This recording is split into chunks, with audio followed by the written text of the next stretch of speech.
Graça, misericórdia e paz da parte de nosso Senhor e Salvador Jesus Cristo.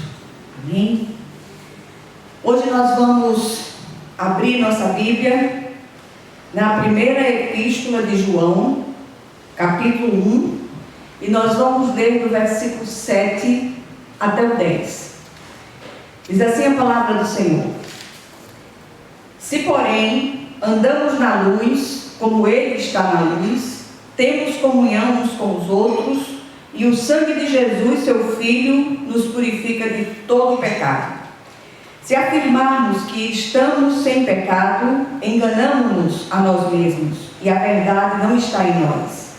Se confessarmos os nossos pecados, Ele é fiel e justo para perdoar os nossos pecados e nos purificar de toda injustiça. Se afirmarmos que não temos cometido pecado, fazemos de Deus um mentiroso e a sua palavra não está em nós. Amém?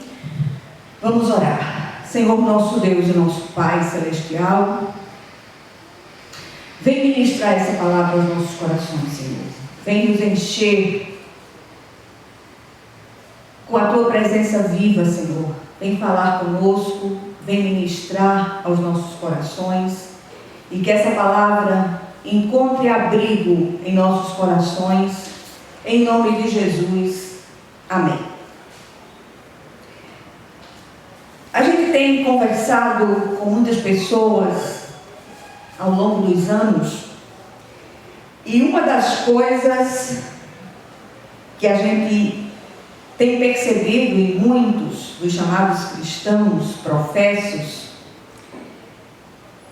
é achar que salvação se perde. E isso tem sido um motivo de muita discussão teológica, tem sido um motivo de muitas inquietações pessoais. E quando a gente lê um texto desse, o coração sossega, descansa, porque nós descobrimos a nossa verdadeira situação espirituais. Na verdade, o contexto que fala sobre esse assunto tão complexo para os olhos naturais vai desde o versículo 5 do capítulo 1 até o versículo 6 do segundo capítulo. E a impressão que dá, não sei se isso acontece com vocês, mas a impressão que dá é de um êxtase do apóstolo. Tal a natureza da revelação recebida aqui da parte de Deus. Como assim? Justificados e ainda pecadores. É exatamente isto. Fomos libertos da penalidade e do poder do pecado, mas não de sua presença. Ainda habitamos em um corpo mortal, sujeito a inclinações pecaminosas. A diferença é que agora temos advogado junto do Pai. E toda vez que um justificado peca, logo o alarme do Espírito acende no seu coração, de modo que há um constrangimento, há um pesar tremendo por saber que se feriu o coração de Deus. O apóstolo João traz algumas afirmações que devemos ter sempre em mente quando se trata desse assunto. Primeiro, se andamos na luz, temos comunhão com os irmãos e o sangue de Cristo nos purifica de todo pecado. Segundo lugar, se afirmarmos que estamos sem pecado, somos mentirosos e enganamos a nós mesmos. Terceiro lugar, se confessarmos os nossos pecados, o Senhor é fiel e justo para nos perdoar e nos purificar de toda injustiça. E por último, se afirmarmos que não temos cometido pecado, fazemos de Deus um mentiroso e a sua palavra não está em nós. Aquele que foi alcançado pela misericórdia de Deus, aquele que renasceu da água e do Espírito, que teve o seu espírito morto nos delitos e pecados, vivificado pelo Espírito de Deus, nunca mais será a mesma pessoa. É interessante que muitos entristecem com a igreja, entristecem com as lideranças, entristecem com irmãos na fé, se afastam temporariamente da comunhão, alguns até entram por veredas que não deveriam entrar, mas lá no mais íntimo do coração, ele sabe que não pertence mais ao mundo. Ele foi alcançado pela graça restauradora de Deus, salvadora de Deus. E aqui cabe algumas considerações sobre esse assunto. Primeiro, vamos entender o significado bíblico da palavra justificação. Justificação é o oposto exato de condenação, é um termo jurídico. Condenar é declarar uma pessoa culpada. Justificar é declará-la sem culpa, inocente e justa. Na Bíblia, refere-se ao ato imerecido do favor de Deus, através do qual Ele coloca diante de si o pecador, não apenas perdoando ou isentando da culpa, mas também aceitando e tratando como justo. E o que faz isso é o sacrifício vicário de Jesus no lugar do pecador. O Senhor declara o pecador justo baseado na justiça de Cristo. A justificação remove a culpa do pecado e restaura o pecador a todos os direitos filiais envolvidos em seu estado de filho de Deus, incluindo uma herança eterna. A santificação remove a corrupção do pecado e renova o pecador constante e crescentemente em conformidade com a imagem de Deus. A justificação dá-se fora do pecador no tribunal de Deus e não muda a sua vida interior, embora a sentença lhe seja dada a conhecer na vida interna do homem e gradativamente afete todo o seu ser. A justificação acontece uma vez por todas. Não se repete e não é um processo. É imediatamente completa e para sempre. Não existe isso de mais ou menos justificação. Ou o homem é plenamente justificado, ou absolutamente não é justificado, é condenado. Em distinção disto, a santificação é um processo contínuo que jamais cessa deste lado de cá da eternidade. Enquanto vida tivermos sobre a terra, não só nós, como todos os justificados estão sendo santificados pelo Senhor. A causa meritória de ambas está nos méritos de Cristo, tanto da justificação quanto da santificação.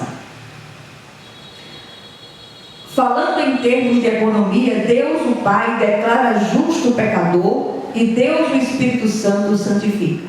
É assim que as coisas funcionam. Em segundo lugar, posicionalmente somos santos, ou seja, separados para Deus, mas isto não significa impecabilidade.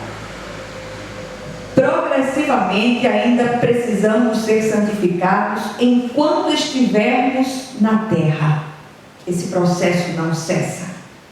Quem disser que não tem pecado é mentiroso. Um dos maiores pecados é a própria jactância de acharmos que não somos mais pecadores. Por isso o apóstolo afirma: se afirmarmos que estamos sem pecado, enganamos-nos a nós mesmos e a verdade não está em nós. A diferença entre os caminhantes da luz e os das trevas é que os primeiros se constrangem e têm consciência quando pecam. Eles experimentam a tristeza segundo Deus que produz vida, pois leva ao arrependimento, à confissão e ao abandono do pecado. Por isso o apóstolo João afirma: se confessarmos os nossos pecados, Ele é fiel e justo para perdoar os nossos pecados e nos purificar de toda injustiça. E isso aqui não se trata de simples religiosidade, mas de uma transformação profunda na nossa interioridade. Quanto ao segundo grupo, bem, não há da sua parte qualquer consciência de que sua prática fere o coração de Deus. Os pecadores não justificados não têm a consciência de que aquilo que fazem fere o coração do Pai. Eles não têm intimidade com Deus, eles não conhecem o Deus que nós conhecemos. Os filhos das trevas seguem de maneira cínica e quanto mais nas mesmas práticas malignas, sem contudo experimentar qualquer arrependimento. Em quarto lugar, isto não significa que o pessoal do primeiro grupo deva relaxar e continuar na prática do pecado pelo fato de que Jesus é seu advogado. Negativo. Até porque quem foi justificado jamais se acostuma outra vez com as ações pecaminosas. Eles se constrangem. Eles sabem que aquilo que estão fazendo é errado e fere o coração de Deus. O pecado em nossa vida, quando acontece, deve ser um simples acidente de percurso. Na sequência, João diz: filhinhos, escrevo-lhes estas coisas para que vocês não pequem. Se, porém, alguém pecar, temos um intercessor junto ao Pai, Jesus Cristo, o justo.